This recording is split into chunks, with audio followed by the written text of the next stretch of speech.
Hello and welcome to Golang series. Go or Golang is a powerful, fast, and easy to learn programming language developed by Google.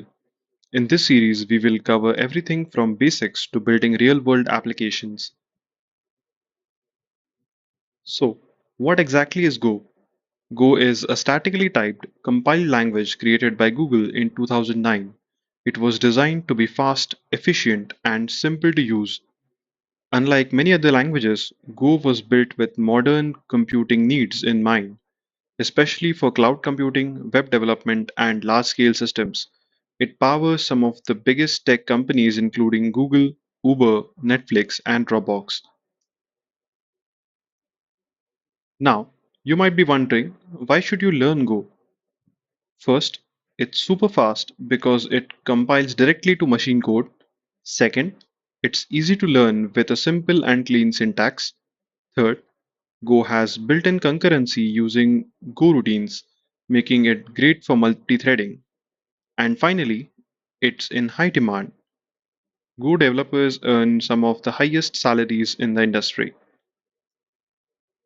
Now, let's talk about what makes Go unique. So, Go is simple and readable. It removes unnecessary complexity.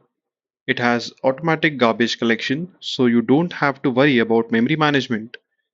Concurrency is built in, making Go perfect for scalable applications.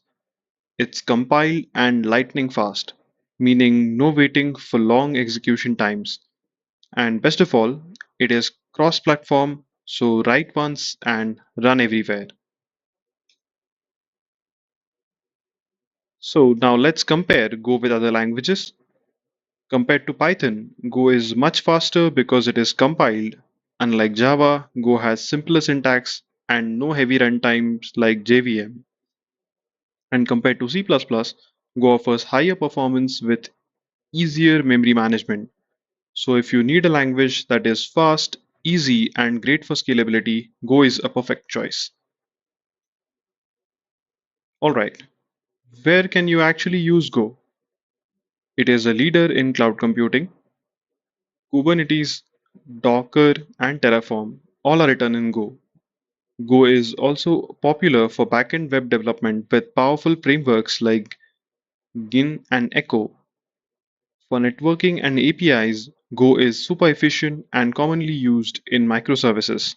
And for high-performance system programming, Go is becoming strong alternative to C++. Basically, Go is everywhere in modern development.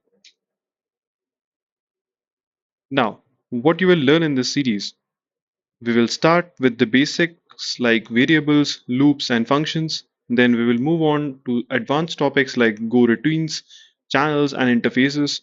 We will also build real world projects like REST APIs, CLI tools, and even web servers. And of course, we will explore how Go is used in cloud computing and system programming. By the end of this series, you will have everything you need to master Go. So, are you ready to start coding in Go? You can install Golang by visiting golang.org. The installation steps will depend on your operating system, but they are pretty straightforward. Now, in the next video, we are going to look at our first Go program. Regarding the editor, you could choose between VS Code or Goland as you find appropriate. Stay tuned for new videos every week. I'll see you in the next video where we'll write our first Go program. Let's get started. If you found this video helpful, be sure to hit the like button, share it with your friends, and subscribe for more amazing tutorials on Go language. Let's learn Go together. Thank you.